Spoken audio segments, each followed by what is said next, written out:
Fernando, ¿me escuchas? Ahora sí, ahora sí. Genial. Bueno, estamos listos, ¿eh? Vale. Te ven y te escuchan. Ya estamos listos para empezar. Listos para empezar. Ok, pues vamos a empezar. Let's start, Alex. Lo primero, agradecer a Catalina la invitación a participar en la reunión. Siento no poder estar allí en persona. Me encantaría, pero siempre hay mucho trabajo y es difícil encontrar tiempo para participar en todas las reuniones, pero gracias a la tecnología, no sé si podemos ver ya la imagen endoscópica. Sí, se ve. Vale. Gracias a la tecnología podemos compartir estos casos, ¿no? Este hombre es un señor de 81 años que está en retención urinaria. Veis que tiene la vejiga un poquito con un poquito de signos de que hay detritus. Voy a vaciar. Es un caso no muy seleccionado, porque hoy es el octavo HOLEP que hacemos. Este es el octavo caso del día y es un señor con una próstata estimada en 160 gramos de tamaño, con un lóbulo medio que lleva un mes en retención urinaria. Tiene un PSA 12 y 81 años, de modo que vamos a proceder a empezar. Voy a introducir la fibra. Os voy a enseñar la técnica de nucleación en bloque. Ahí tenemos nuestra fibra. Me gusta enfocar en la punta de la fibra, como veis. Y vamos a venir a la zona apical para ver los pilares del esfínter. ¿Los veis? Este es el pilar esfinteriano. Esto es tejido apical prostático. Fijaos que el veru queda muy dentro, muy lejos. De modo que vamos a marcar la línea blanca. La línea blanca va a servir de referencia durante toda la cirugía.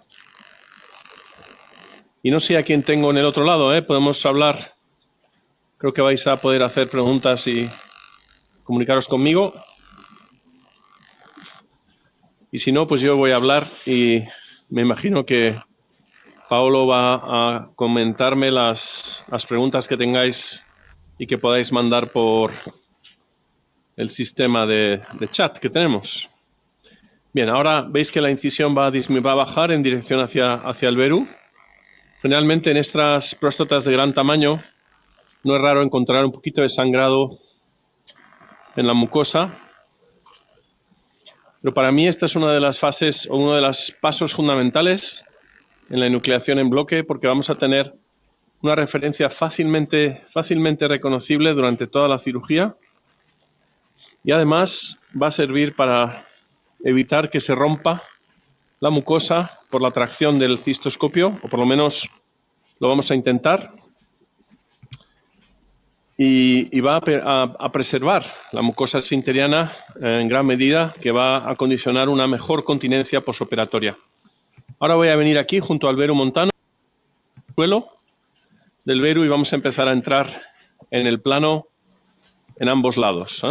Ahí estamos. Vamos a hacer una entrada en el espacio paracolicular. Aquí no me preocupa mucho la calidad del plano, es decir, que lo que yo quiero hacer es una entrada razonable. Generalmente en estas próstatas de gran tamaño va a haber una entrada fácil, un plano razonablemente fácil.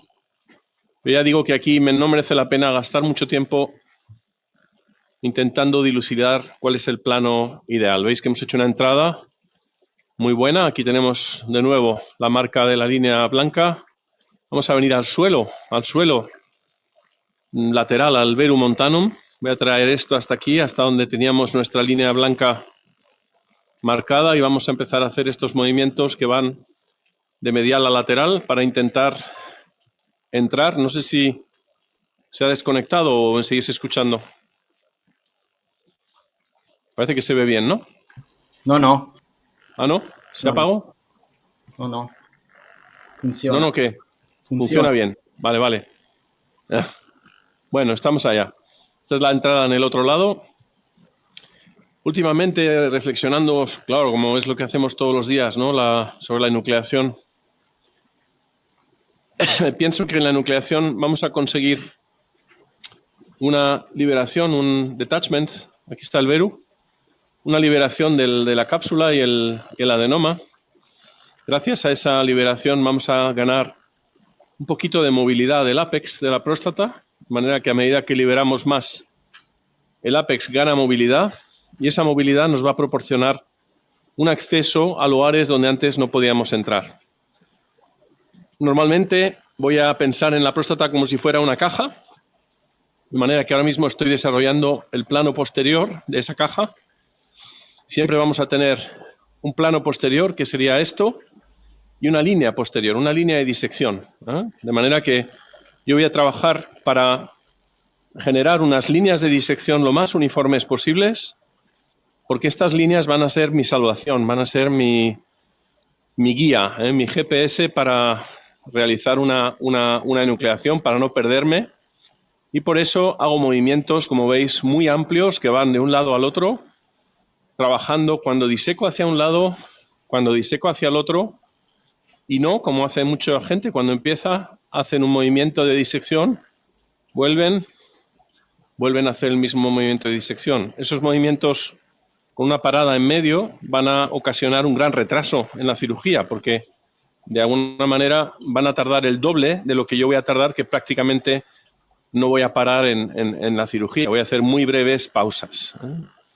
Normalmente en el desarrollo de este plano posterior va a llegar un momento donde el plano se va afinando. Veis que aquí estamos más profundos, empezamos a ver un poquito de transparencia, y eso es porque a pesar de que queremos subir, tenemos encima toda la próstata y además tenemos fijaciones laterales. Aquí está fijo, aquí está fijo, y por lo tanto no vamos a poder seguir subiendo fácilmente, y por ello me voy a dedicar ahora a la liberación apical precoz. Hemos hecho un poquito de disección del plano posterior. Aquí tenemos el ápex, tenemos el límite esfinteriano, y lo primero que voy a hacer es profundizar un poquito más esta línea blanca, porque como veis, cuando profundizo la línea blanca voy a tener un poquito mejor acceso. ¿Veis? Y ahora vamos a empezar el desarrollo de la línea lateral. La línea lateral, veis que ahora va de arriba abajo, en lugar de ir de lado a lado. Siempre voy a colocar la cámara alineada. Sí,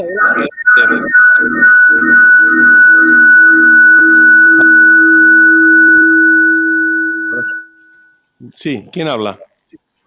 Hola, doctor, Adelante. ¿me escucha? Sí, Catalina, ¿cómo estás? Buenas Doctor, tardes. muchas gracias.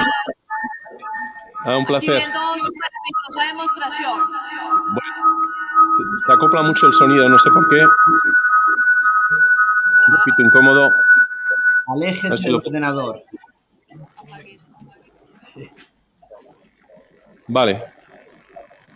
Bien, veis que tenemos la línea lateral, hemos comenzado la línea lateral, estoy comunicando la línea lateral con la línea posterior. Fijaos que aquí estábamos notando un poquito de profundidad y por lo tanto vamos a corregir un poco. Intentar evitar, por favor, esto, ¿eh? Si queréis pasamos a las preguntas por WhatsApp o lo que sea, por chat. Si no funciona... Bien, como veis, siempre voy a volver a la línea blanca. Voy a hacer un poquito más de profundización, es como una línea de acceso, y vamos a volver. Ha sido un placer saludar a Catalina, pero aquí estamos. Entonces, a ver si podemos, si tenéis alguna pregunta, siempre estoy encantado de contestar, y si no, voy a seguir con mi narración, intentando explicar un poco los principios, ¿no?, de esta intervención. Como veis, voy ascendiendo sobre la parte lateral del ápex. Es una próstata muy grande, y como veis aquí, siempre me preocupa mucho mantener la misma línea, una línea más o menos uniforme.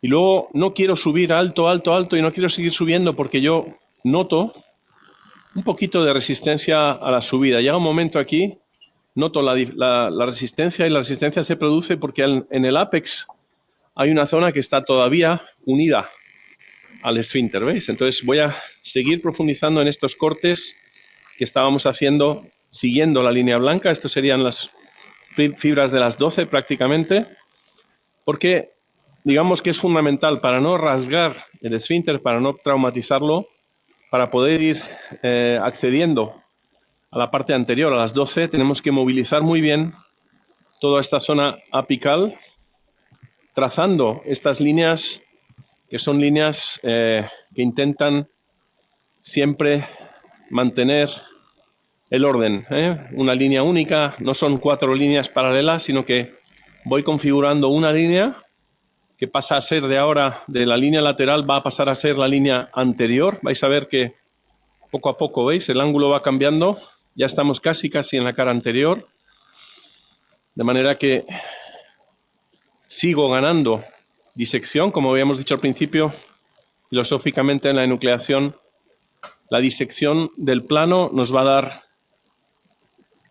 dar, ¿cómo se llama? Movilidad del adenoma, y el adenoma al moverse nos va a dar acceso.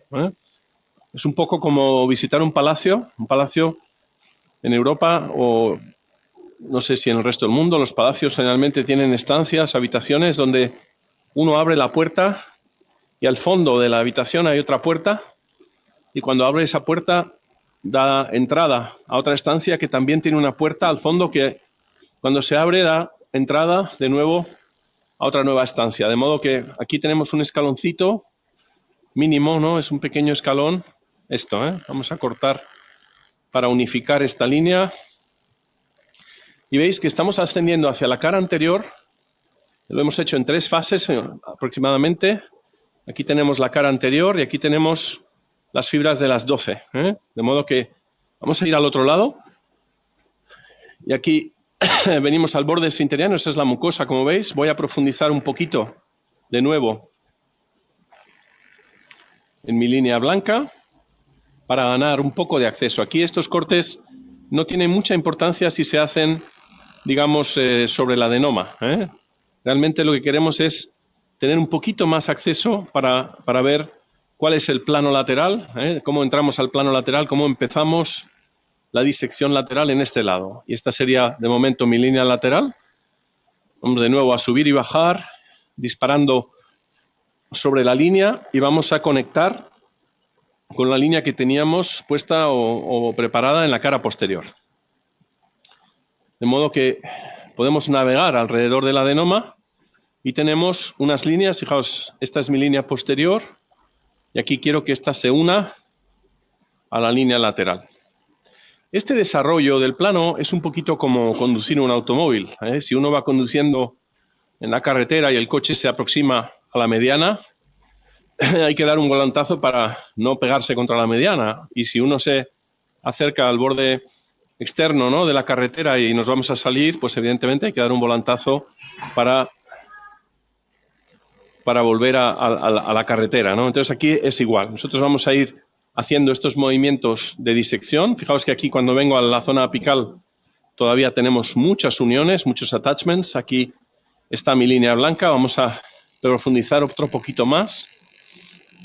Profundizamos por debajo del esfínter, por debajo de la mucosa, para seguir liberando. Como veis, seguimos liberando y seguimos ascendiendo en la disección, intentando desarrollar, como decíamos, la línea lateral, del plano lateral, lo más uniforme posible, de forma muy organizada y muy continua. Veis que yo no trabajo muy deprisa, pero sí trabajo muy continuo. Y la continuidad me va a dar la velocidad. No es que yo intente correr, sino que simplemente trabajo con un método que me permite trabajar y trabajar. Cuando vemos un poquito la transparencia capsular, voy a dar un volantazo, voy a apuntar un poquito más cerca del adenoma para continuar la disección en un plano que no es excesivamente profundo. De modo que, fijaos, si yo utilizo la energía de forma gentil, de forma tranquila, que vaya abriendo el plano lentamente con cada pasada un poquito, vamos a ir progresando y vamos a tener la opción de ver si nuestro plano es un plano de aspecto capsular o es un plano que empieza a mostrar signos de profundización en la cápsula. ¿Veis? Ahí estamos. Seguimos en el ascenso. Cuando vemos vasos, lógicamente hay que intentar controlarlos. De nuevo voy a salir aquí arriba para volver a incidir y profundizar un poquito más sobre la línea blanca, cortar las uniones apicales que tenemos entre adenoma y esfínter y poder seguir subiendo en la disección. Paolo, si hay preguntas, avísame, ¿eh? Yo estoy encantado de contestar preguntas.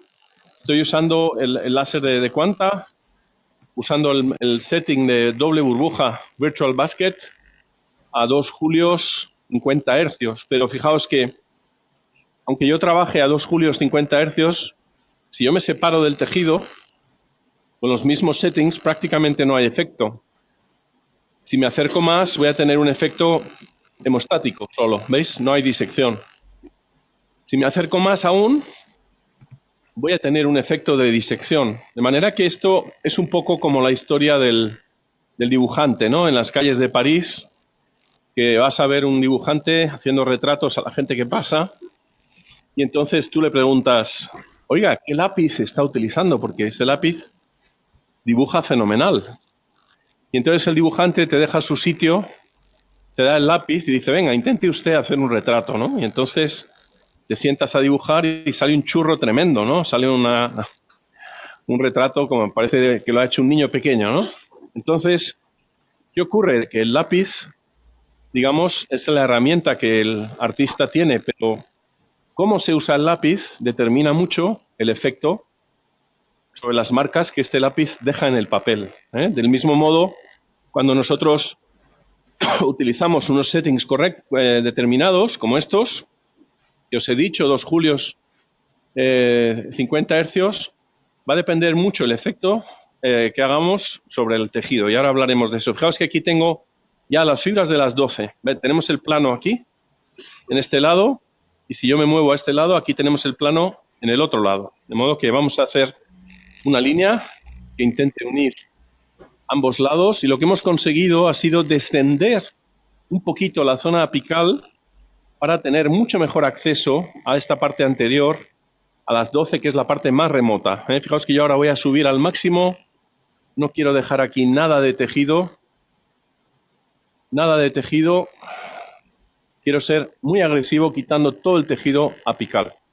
¿Veis? Ahí estamos. Esto no tiene ningún problema con la continencia porque hay muchas personas que intentan dejar aquí tejido apical anterior, pero yo creo que eso viene del pasado, viene de cuando se generaba el flap mucoso anterior de las 12, que era digamos, se había roto el esfínter, se había producido un flap mucoso y se había roto la mucosa, ¿no? Se había desepitilizado el esfínter y entonces, digamos que se intentaba entrar un poco para preservar algo del tejido anterior cerca al esfínter, pero realmente cuando uno hace una disección tan cuidadosa en el ápex, no es necesario dejar tejido para tener unos resultados de continencia fantásticos. Fijaros que es una próstata muy grande, pero progresamos muy rápidamente gracias a la continuidad, ¿eh? Esta es mi línea anterior, como veis aquí. Esta es mi línea anterior. Aquí habíamos tomado un camino un poquito más alto, por eso veis que mi plano anterior ahora es un poquito más alto quizá que el que habíamos empezado en el lado derecho del paciente. Y siempre quiero ver que mis líneas se conectan, es decir, la línea lateral que teníamos aquí tiene que subir y conectarse con la línea anterior. Como veis, esto es línea lateral, vamos bajando, la línea lateral se tendrá que conectar con la posterior. De todos modos, ahora estratégicamente lo que estamos intentando hacer es progresar anteriormente, o sea, una vez que hemos descendido el adenoma un poquito, nos podemos colocar encima con el endoscopio y lo movilizamos para que nos permita ir bajando por el plano anterior, ¿eh? Vais a ver que aquí probablemente estamos viendo ya, creo, el cuello de la vejiga. Creo que esto es el cuello vesical, como veis ahí, en la parte anterior, de modo que hemos hecho un avance anterior hasta llegar aquí a la zona del cuello vesical, ¿eh?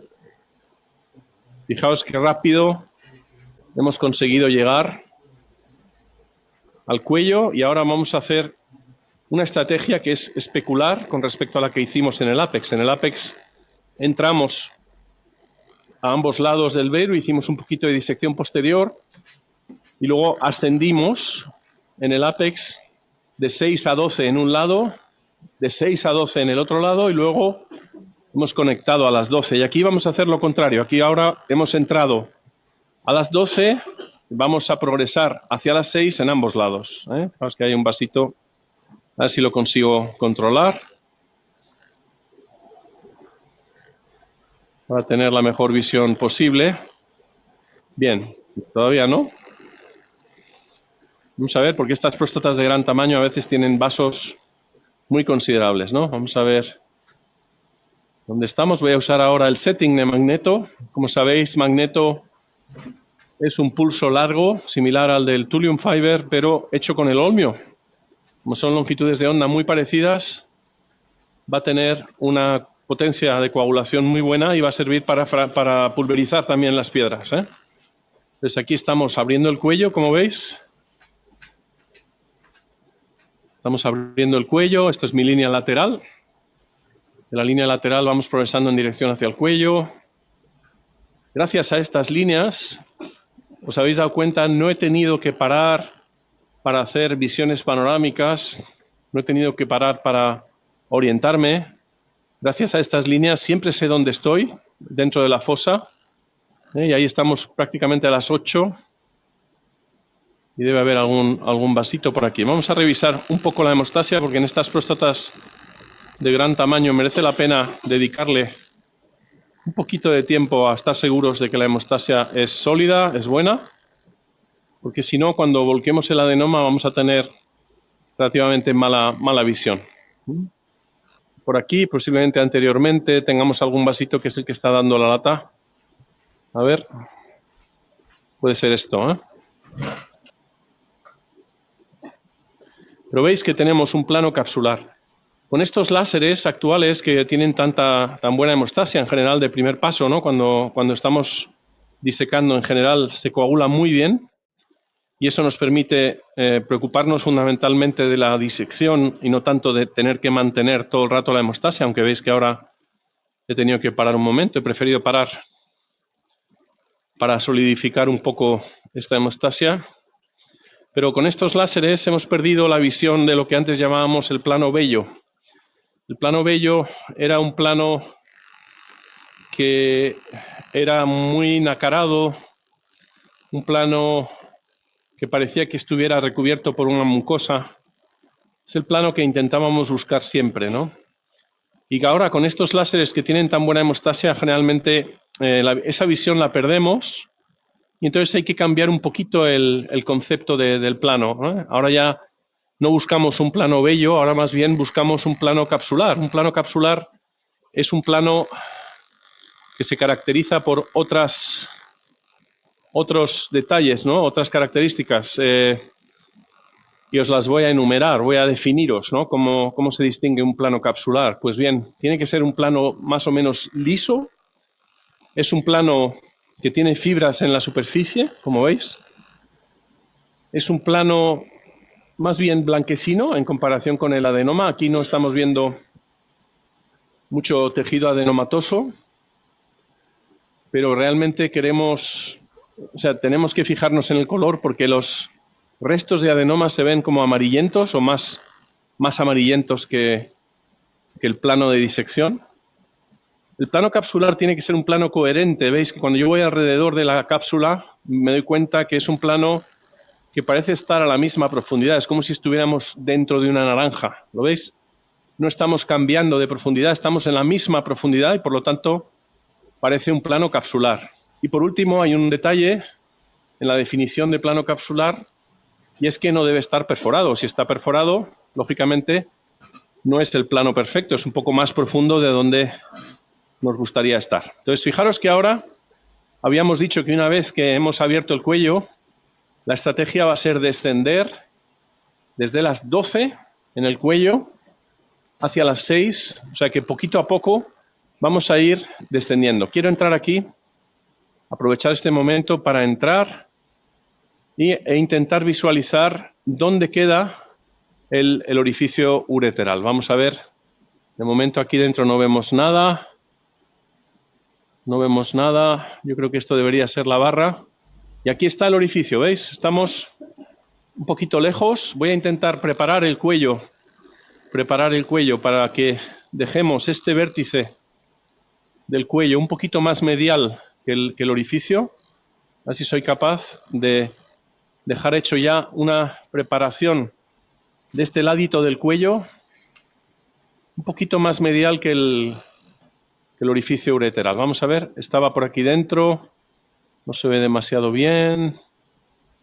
Estaba por aquí, ¿no? Este es el orificio ureteral, como veis, si echo para atrás, si nosotros nos ceñimos a este borde que acabo de marcar, sabemos que el orificio no va a estar, digamos, cerca, ¿eh? Podemos estar tranquilos de trabajar aquí después cuando hagamos el último despegamiento del cuello, ¿no? Aquí hay vasos que están molestando, vamos a gastar un segundito. Como sabéis, el láser de Olmio tiene unos pulsos muy cortos, libera una gran cantidad de energía en un tiempo muy corto. Esta energía, como sabéis, es energía lumínica, es luz, ¿eh? A veces pregunto a la gente que está visitándome qué tipo de energía usamos cuando usamos un láser y nadie sabe decir que es luz, en realidad, luz láser, ¿eh? Y esta luz láser infrarroja, cuando contacta con el agua, para la luz láser infrarroja el agua es de color negro, es decir, absorbe rápidamente la energía y toda esa calor. Ay, ay, ay, ay, ay, ay, ay. Ay, ay, ay, quitarle el pitido ese, hombre, por Dios. Ay, por Dios, qué horror, ¿eh? Hombre, no puedo, de verdad, ¿eh? No puedo con ello, macho. Es un pitido, algo está acoplándose ahí, me da un pitido, macho, horrible, ¿eh? Perdonadme, pero sí, es una cosa, joder. Aquí me están torturando con los de la retransmisión. Bueno, entonces, como decía, ya no sé claro lo que estaba diciendo, ¿eh? Tengo un altavoz aquí en el oído y me ha dado un pitido que me ha dejado aturdido, macho. Bueno. Tenemos una pregunta. Preguntas, me lo tiene muy bien. Dime. Es una pregunta de la doctora Solano. Sí, fenómeno. ¿Qué láser escogerías teniendo todas las tecnologías disponibles? Vale. Bueno, sabéis que en la historia de los láseres, el Olmio fue el primero, digamos, que se empezó a usar para la enucleación. También tenía unas características muy buenas para romper piedras, para fragmentar piedras. Los láseres de Tulio inicialmente eran de emisión continua, o sea que emitían un haz de luz continuo. Luego se empezaron a pulsar, pero los pulsos que se consiguen con los láseres basados en Tulio son pulsos muy largos y por lo tanto el pico de energía que consiguen en la potencia pico de estos pulsos es baja. Antes estaba intentando explicar que el láser de Olmio, esta longitud de onda infrarroja, cuando llega al agua, deposita la luz, la energía que transporta la luz en forma de calor. Ese calor calienta el agua a una temperatura altísima, se llama agua supercaliente, es un agua que está por encima de 100 grados, ¿no?, en la punta de la fibra, y es un agua que tiende a la ebullición explosiva. Entonces esa explosión que se produce en la punta de la fibra va a generar una especie de burbuja que se expande y esa expansión va a empujar el agua hacia los lados. Es como tirar una piedra al río, ¿eh? El volumen de la piedra cuando cae en el agua empuja el agua, se produce una onda de presión. Si hay un barquito flotando cerca de donde cae la piedra, el barquito se va a mover, ¿no? Entonces aquí realmente estamos disparando 50 pulsos por segundo y ahora voy a la pregunta, Catalina.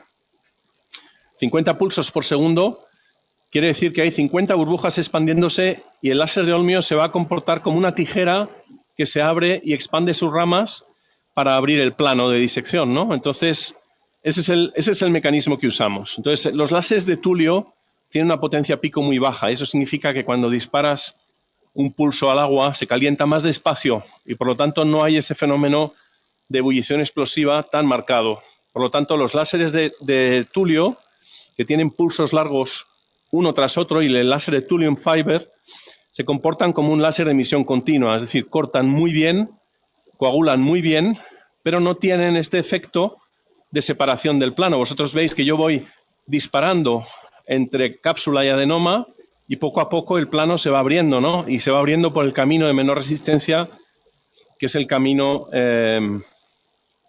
anatómico, ¿no? Del plano anatómico.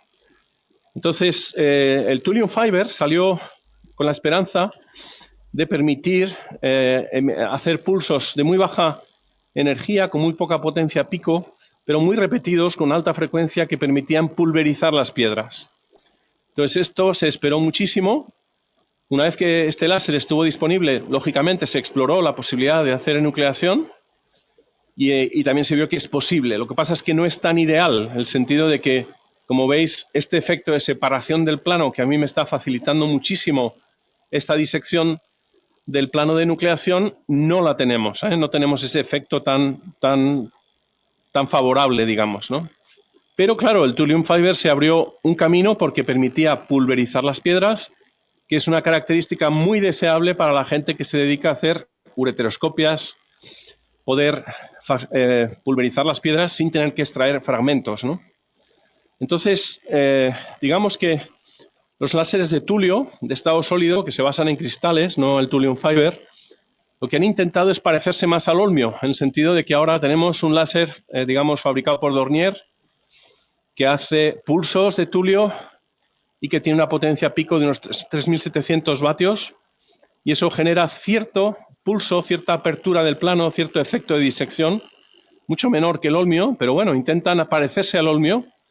Había otro láser de LISA, que se llamaba HTL Revolix, que incluso tenía un setting que se llamaba quasi holmio, ¿no? O algo así. Entonces, esta gente de Quanta ha reaccionado y entonces ha inventado un pulso largo que llaman magneto, que también permite pulverizar piedras.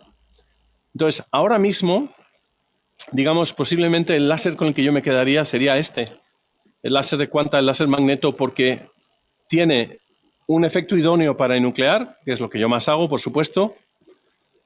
Sirve para romper piedras, fragmentar piedras muy duras. Los cálculos de cistina se fragmentan mucho mejor con un láser de olmio que con un láser de Tulio, si no me equivoco, que eso Catalina sabe más que yo.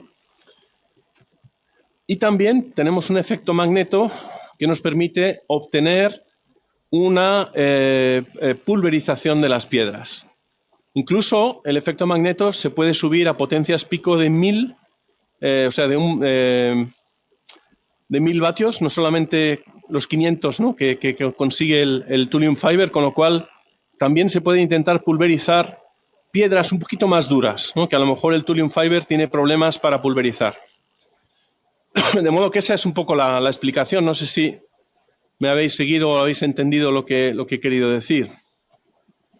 Aquí tenemos también probablemente el orificio ureteral del otro lado, ¿veis? Este es el cuello. Vamos a ver si consigo... Pero veis que estamos, digamos, acercándonos a la media hora, ¿no? de cirugía. Estamos terminando con la enucleación. Veis que mi movimiento ha sido siempre muy controlado. Yo me muevo despacio, pero continuo. No he hecho nada, digamos, brusco, no he empujado nada. Si vierais mis manos, veríais que utilizo el endoscopio con una gentileza enorme.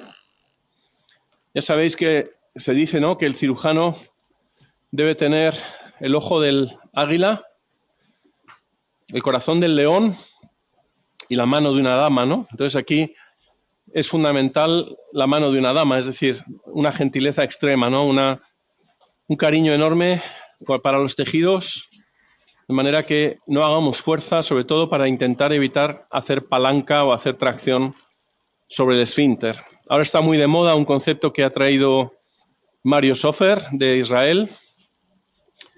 Él hizo unas placas, unas radiografías en un paciente al que le iba a hacer un HOLEP y le iba a hacer a la vez una ureteroscopia, de manera que tenía el arco en C puesto. Entonces marcó con unas grapas sobre el paño del paciente la posición del endoscopio cuando estaba en el esfínter y luego, durante la enucleación, volvió a tomar más instantáneas radiográficas para ver qué ocurría cuando estaba el endoscopio en un lado de la cápsula y qué ocurría con el esfínter, ¿no? Y vio que se desplazaba mucho lateralmente. A eso se le llama ahora las fuerzas radiales, es decir, hacemos fuerzas con el endoscopio sobre el esfínter para movernos arriba, abajo, a los lados y probablemente distenderlo. Entonces, una de las bellezas de la enucleación en bloque es que podemos capitalizar bastante la movilidad de la que estaba hablando antes. Cuando tú te colocas encima del adenoma, si tú lo desciendes un poquito, vas a disminuir la tracción que se está realizando sobre el esfínter. Del mismo modo que cuando estás en un lado, puedes empujar un poquito hacia la línea media para minimizar esa tracción sobre el esfínter, para minimizar esas fuerzas radiales. Entonces aquí veis que estoy cortando ya el último pedículo, que es la unión a las 6. Ya he conseguido volcar el adenoma a la vejiga y realmente ha sido un caso muy fácil, muy bonito.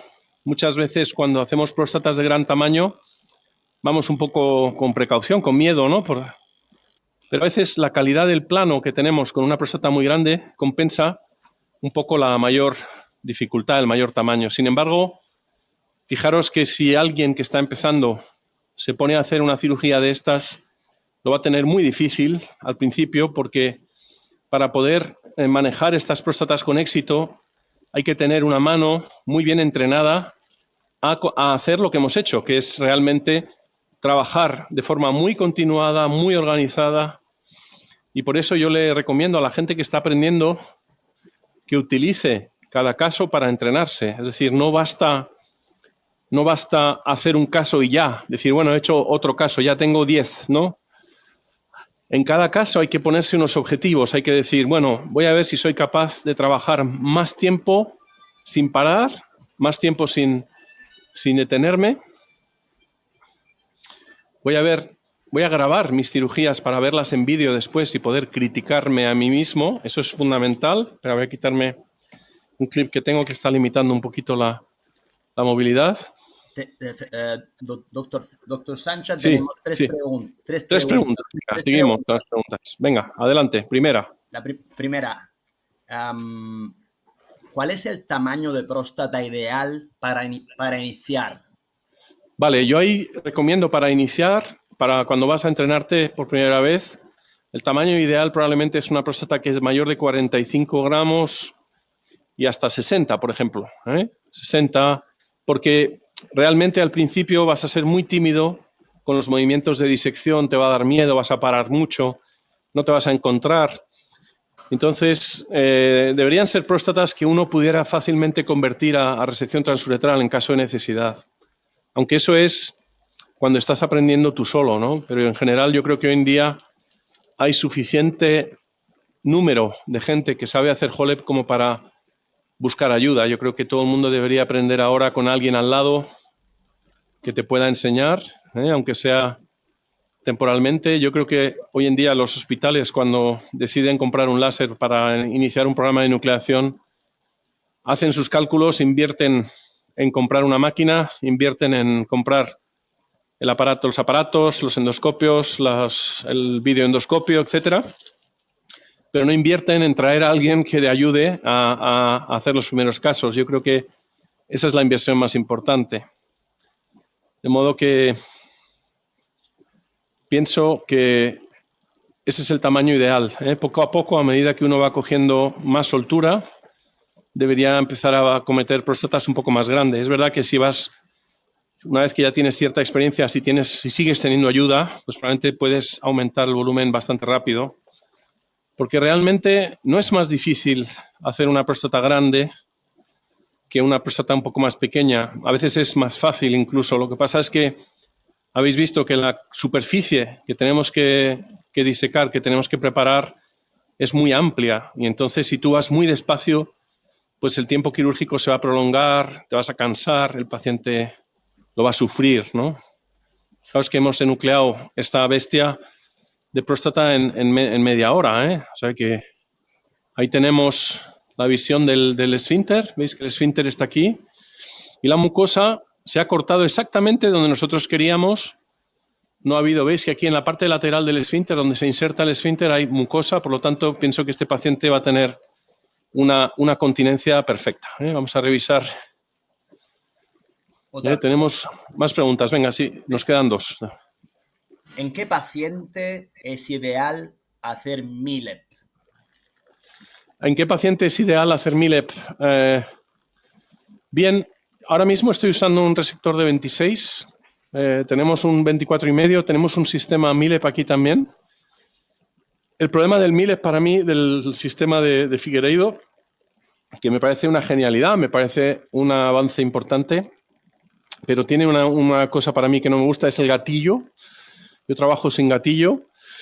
La irrigación es muy buena y la segunda cosa que no me gusta mucho es que cuando vas a morcelar, el morcelador utiliza una óptica con, ¿cómo se llama? Una fiber optics, ¿no? Un sistema de visión, pues como la ureteroscopia antigua, ¿no? Se ve pixelado, no se ve bien, no es un sistema óptico que permita tener muy buena visión como estamos teniendo aquí. Y entonces creo que la morcelación es un poquito más laboriosa, más arriesgada, un poco peor, más incómoda.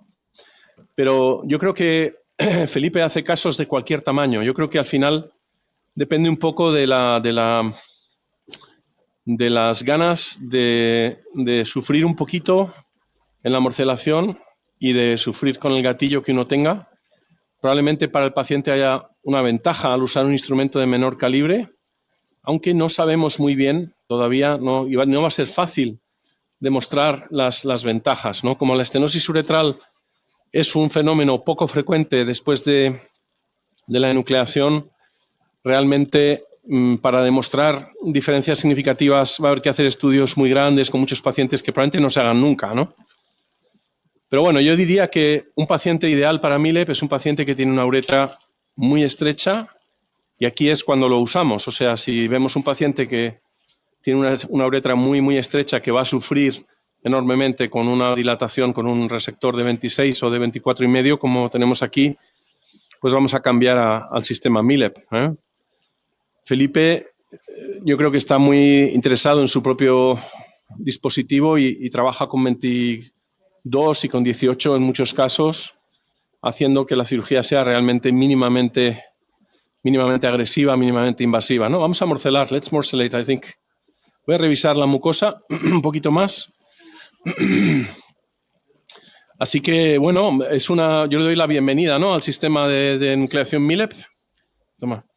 Pero realmente yo en mi trabajo habitual utilizo una estrategia que es, si hay dificultad para entrar en el meato, voy a hacer una uretrotomía de Otis muy gentil, que generalmente me permite pasar estupendamente. Si la uretra es globalmente estrecha, también puedo hacer una uretrotomía de Otis de toda la uretra anterior. Y con eso tenemos una tasa de estenosis uretral relativamente muy baja, ¿eh? De modo que, teniendo una lista de pacientes con 6 cirugías, con 8 cirugías como hoy, por ejemplo, es difícil hacer todo con MILEP, próstatas de gran tamaño. Yo creo que al final también pasa como con la percutánea, ¿no? Inicialmente, water is okay. Yes, cool. Inicialmente con la percutánea empezamos con la mini perc, ¿no? Todo el mundo se tiró a la mini perc y luego a la ultra mini y cada vez más pequeño, pero llega un momento en que uno dice, joder, ¿cómo estoy sufriendo, ¿no?, con esta piedra? Debería usar un calibre mayor, ¿no? Entonces al final todo queda en equilibrio y tenemos diferentes instrumentos para diferentes casos, ¿no? Que yo creo que es lo más lógico y lo más sensato. Lo que sí es verdad es que ya no es necesario usar, pienso, endoscopios de 28 French como se usaban antes, ¿no? ¿Hay alguna otra pregunta? Sí. Hay una pregunta de la coagulación. Sí. ¿Qué tan frecuentemente recurre a realizar hemostasia con bipolar de la cápsula prostática? Vale. Normalmente con estos láseres, como habéis visto, la hemostasia es muy, muy, muy buena. Yo siempre tengo un resector en la mesa, pero no lo usamos mucho realmente, ¿eh? Lo usamos en casos por ejemplo, se usa mucho en centros donde se hace cirugía ambulatoria. Es decir, tú terminas tu enucleación, terminas la morcelación y entonces entras con el resector bipolar, incluso con la bola o el botón para coagular toda la fosa, intentar dejar la orina cristalina para que el paciente pueda ir a casa rápidamente con sonda, ¿no? Nosotros en Madrid tenemos al paciente ingresado por la noche y por lo tanto yo hago la hemostasia previa a la morcelación y luego generalmente pongo una sonda sin más. El paciente puede tener una leve hematuria nocturna, muy poquito, está con un lavado que se deja gota a gota durante la noche y a la mañana siguiente retiramos la sonda. Tenemos un protocolo de retirada de sonda que es muy interesante, que consiste en llenar la vejiga, o sea, lavar primero, lavamos, sacamos los posibles coágulos que haya en la vejiga, luego desinflamos el balón para lavar la fosa, porque puede haber coágulos en la fosa. Y una vez que todo sale limpio, metemos 300 centímetros cúbicos de suero en la vejiga antes de retirar la sonda, de modo que el paciente orina rápidamente la primera micción y luego le damos un seguril, una furosemida intravenosa, que le hace orinar 2 o 3 veces en las primeras hora y media. Con respecto a la morcelación, fijaros que lo típico de la gente que empieza es que le da mucho miedo meter la cuchilla en la vejiga y por lo tanto van a trabajar muy cerca, como estoy trabajando ahora, ¿veis? Cuando tú trabajas con la cuchilla muy cerca, veis que toda la pantalla está llena de tejido, ¿eh? Como veis. Por lo tanto, no tenemos ninguna información de dónde estamos. A mí me gusta trabajar con la cuchilla más dentro, en la vejiga. Veis que veo claramente el símbolo de Richard Wolf del sistema piraña. ¿Por qué? Porque, como veis, yo me coloco en la línea media del paciente, un poquito sobre el cuello vesical, ¿veis? Ahí está el cuello. Bajo mis manos para que suba la punta del morcelador y me coloco en esa posición de seguridad. Y generalmente, fijaros que la luz está incidiendo directamente sobre el adenoma. Eso va a saturar la imagen y la sensibilidad de la cámara se va a ajustar a la saturación, se va a reducir. Por eso vemos a los lados de la cuchilla 2 triángulos negros, ¿eh? Se ven negros, por ahí deberíamos ver la vejiga, pero vemos de color negro. Y eso significa que ha bajado bastante la sensibilidad lumínica de la cámara por ese efecto de tener el adenoma tan cerca, ¿no? Y reflejando la luz tan potente que sale del nefroscopio. Entonces, si yo veo 1 o 2 triángulos, ¿no? Como veis, no siempre estamos viendo todo, ¿no? Si yo me coloco aquí y veo el color negro, estoy tranquilo de que estoy lejos, porque si yo me acerco, ¿veis? Empiezo a ver colores distintos. Naranja, ¿veis? Estaría muy cerca de la vejiga. Entonces, bajo mis manos para separarme y voy a activar la morcelación. Entonces, fijaros, aquí en la cirugía os he mostrado el sistema de pensar en la próstata como en una caja, en hacer las líneas de disección, en conectarlas, y esas líneas de disección me orientan y ya sé dónde estoy, no tengo que parar prácticamente en ningún momento de la cirugía para orientarme. Prácticamente, habéis visto, no he hecho ninguna visión panorámica, simplemente he trabajado, línea lateral, línea anterior, línea posterior. Es un sistema, digamos, que me permite trabajar continuo para trabajar rápido. En la morcelación también nos interesa mucho trabajar rápido porque esa hemostasia que hemos hecho, a medida que pase el tiempo, digamos, no va a conseguir mantenerse. O sea, vamos a ver que la visión va decayendo poco a poco durante la morcelación. Generalmente también, como estamos aspirando líquido, a veces la presión, la vejiga no está a tope, no está llena, no está a presión. Al caer la presión a cero, ya sabéis que una vejiga cuando se vacía a 50 o 100 centímetros cúbicos, desde el llenado máximo, la presión cae a cero rápidamente. Entonces, las pequeñas venitas que a lo mejor no hemos visto o no hemos conseguido coagular en la fosa prostática tan grande, van a empezar a soltar sangre y la visión va a empezar a decaer. Por lo tanto, necesitamos un sistema que nos permita entrar, morcelar lo más rápidamente posible y a continuación salir, ¿eh? De ese modo, claro, ahí viene este sistema que os comento de los triángulos negros. Yo me voy a fijar en 2 cosas. Una, en los triángulos negros para saber que estoy en una posición segura, que estoy lejos de la vejiga. Y otra, me voy a fijar en que la boca del morcelador no se ve. Es decir, si no se ve es porque hay tejido tapándola. Cuando hay tejido sobre la boca del morcelador, normalmente significa que no está saliendo mucha agua y por lo tanto la vejiga sigue llena. De modo que yo con esos dos factores, si yo veo mis triángulos negros y veo que el attachment, la posición, el contacto del adenoma con la boca del morcelador es de buena calidad, yo sé que estoy morcelando, que estoy seguro que no va a haber problemas. Y este es mi sistema para poder trabajar lo más rápidamente posible antes de que la visión decaiga. Tenemos que saber que el adenoma es un adenoma multinodular y que los nódulos van a cambiar un poco de consistencia. Hay nódulos que son muy adenomatosos. El adenoma es glandular, hay muchas glándulas y esas glándulas tienen unas cavidades centrales, están huecas, es como una esponja, es un tejido esponjoso. Sin embargo, vamos a tener nódulos que van a tener mucho estroma y son verdaderos fibromas, que son muy duros. Entonces, el morcelador se comporta como nuestros dientes cuando nos comemos un melocotón. Al comer un melocotón, los dientes son capaces de penetrar en la carne del melocotón, pero cuando llegan al hueso no consiguen comerse el hueso, no consiguen romperlo. Por lo tanto, ¿qué ocurre? Pues que el tejido que vamos a tener hacia el final de la morcelación va a ser el más duro. Es un tejido que el morcelador ha pasado por ahí, pero no consigue comérselo y muchas veces vamos a tener estos nódulos que llamamos beach balls hacia el final de la morcelación, que son más duros de roer, ¿no? Más duros de roer. Entonces, también hacia el final es cuando tenemos peor visión.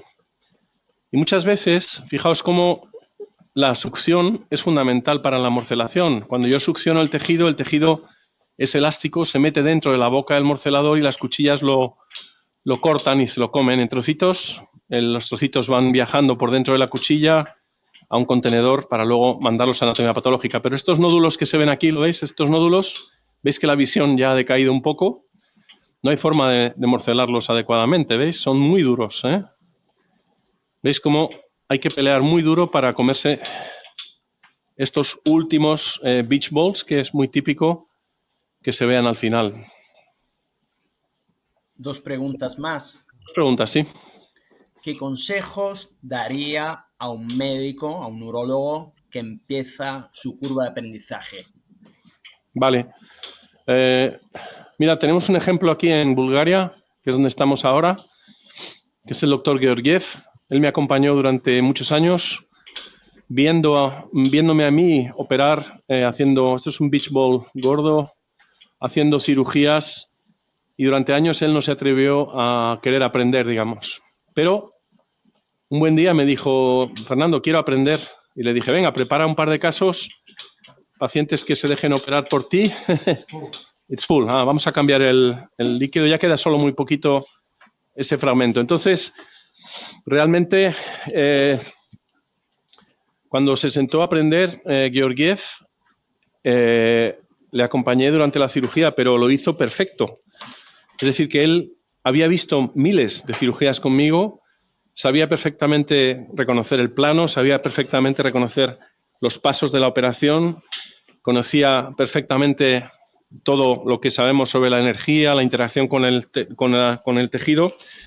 Y entonces no necesitó ni dos casos, le mentoricé en 2 casos y luego ha seguido trabajando y él es un hombre que ahora hace una cirugía maravillosa, es un fenómeno. Entonces, para mí, el aprendizaje depende fundamentalmente del conocimiento y el estudio previo. Hay que ir a algún centro donde hagan mucho HoLEP y ver el mayor número posible de casos. Hay que ver muchos vídeos. Yo puse en YouTube, creo que son más de 60 casos completos, locutados, que hay que vérselos de pe a pa para comprender los diferentes planos que se ven, cómo actuar ante los problemas cuando hay una perforación que se hace. Porque, claro, si tú te sientas a intentar operar y no tienes ese conocimiento previo, vas a avanzar muy despacio, vas a tener que aprender como aprendí yo. Yo aprendí lentamente, he tenido que hacer más de 10.000 casos para llegar a este punto, pero realmente no hace falta. Can you lower the speed, Yubo, number 1? Vamos a bajar la velocidad de morcelación, a ver si conseguimos comernos este pequeño nodulito. Entonces, mi consejo es ver muchos casos, Luego, para aprender hay que hacer muchos casos en poco tiempo. No se puede aprender haciendo una enucleación al mes. Hay que intentar hacer 3 o 4 casos al mes. Por lo tanto, en los servicios que empiezan, el jefe o el que sea el que haga la programación. Bueno, aquí hemos terminado, ¿eh? Podemos seguir hablando si queréis un ratito. Sí. Ahí estamos, ahí está el esfínter. Muy bien, ¿eh? Pues hemos tardado, creo que son 55 minutos. Era una próstata de 160 gramos, o sea que se ha dado fenomenal, ¿eh? Vamos a colocar la sonda. Entonces, el consejo es ese, ¿eh? Ver mucho, aprender mucho, estudiar muchos casos. Ahora hay miles de vídeos en YouTube de gente que publica sus vídeos. Hay algunos donde puedes aprender cómo hay que hacerlo, hay otros donde puedes aprender cómo no hay que hacerlo. Es verdad que la gente joven se confunde mucho porque se da cuenta que diferentes expertos dicen cosas distintas. Por desgracia, let's put 50 in the balloon. Por desgracia, la enucleación, la literatura sobre nucleación, los estudios que se hacen son de bastante poca calidad científica y, por lo tanto, muchas cosas no las sabemos a ciencia cierta.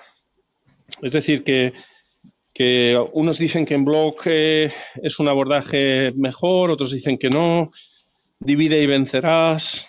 Hay gente que dice yo bajo la energía cerca del esfínter, yo sin embargo no la bajo nunca. De modo que, no sé si podemos cambiar a esta cámara. Sí. Vale. De modo que yo os diría que hay que hacer notas mentales, ¿eh? Es muy difícil saber cuál es la verdad. También es verdad que hay mucha gente que habla a lo mejor con poca experiencia o repite lo que aprendió, y en ese sentido creo que hay que ir aprendiendo, ¿no? Y hay que ir viendo uno mismo qué es lo que vale, ¿no? Dentro de todas estas distintas teorías que circulan, ¿no? Última pregunta. Última pregunta. Curiosidades sobre su libro. Todo el mundo quiere saber en Colombia. Bueno, hemos hecho un manual de nucleación que, digamos, donde he puesto por escrito todo lo que he aprendido, digamos, en todos estos años, todo lo que enseño a la gente que viene. Hemos hecho un esfuerzo de ilustrar muy bien todas estas cosas y ahora en enero estará disponible. O sea que yo creo que para los Reyes Magos hay que pedirse el libro. Y bueno, veréis que es un manual que no está basado en la evidencia, está basado en la experiencia, con recomendaciones y reflexiones que espero que sirvan a todos aquellos que van a enuclear o que ya enuclean. De modo que muchas gracias por todo. Es un placer poder contribuir, aunque no pueda estar ahí en persona, y espero que la reunión tenga muchísimo éxito, ¿eh? Muchas gracias por cambiar el orden de la mañana y os mando a todos un fuerte abrazo. Sí, doctor Sancha, tenemos un mensaje de despido de la doctora Solano. Sí. Me gustaría agradecerle si le puedes decir que gracias a increíble demostración, ahora seguiremos con su plática de curva de aprendizaje y lo esperamos en Medellín en una próxima oportunidad. Estupendo, muchísimas gracias y un placer, y ánimo a todos los que quieran aprender. Hoy en día aprender HoLEP es la mejor idea del mundo porque es una cirugía que es una cirugía de verdad. Es una cirugía que realmente aporta a los pacientes y aporta a todo el mundo, resuelve el problema y muchas gracias otra vez. Gracias, Catalina.